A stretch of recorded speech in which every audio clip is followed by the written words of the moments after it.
Mkristo mwenzangu, usivunje moyo mpendwa katika Kristo.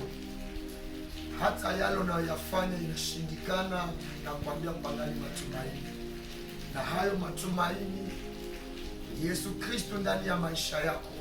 Kuna mengi umekutana nayo, wandugu wamekuvunja moyo mpaka imefika wakati hawakusadie tena.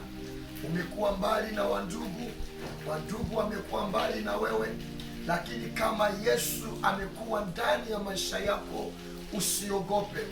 Wale wandugu waliokuona haufai, Mungu ataruhusu wale wandugu wakurudilie, wakutafute tena. Nakwambia usife moyo, usizimie moyo. Jifunze kutenda mazuri mbele za kila yeyote unakutana naye.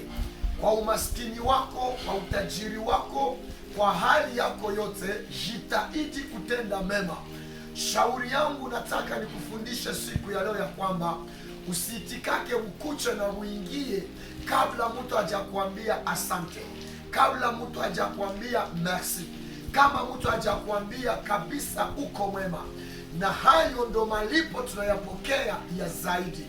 Na usitegemee kwamba mema unayoyatenda aseme utarudishiliwa na hiyo mema. Usitarajie mtu ako mema uliyomtendea. Inawezekana unawezi kutendea mtu mema na utaikutana kule mbele kesho. Haleluya. Ndio maana Biblia inasema ya kwamba na unapokula mkate usimalize wewe mwenyewe, lakini hiyo mkate kula kipande na kipande ukitupe juu ya bahari. Inawezekana utaikutana kule mbele nchi kavu. Bwana tusaidie sana.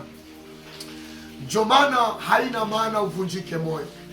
Mardochée hakuvunjika moyo, hata Yefuta hakuvunjika moyo, na wewe usivunjike moyo. Pangali matumaini, na imani kwamba utaona baraka za Mungu. Mungu akubariki na kutendea muujiza. Amen.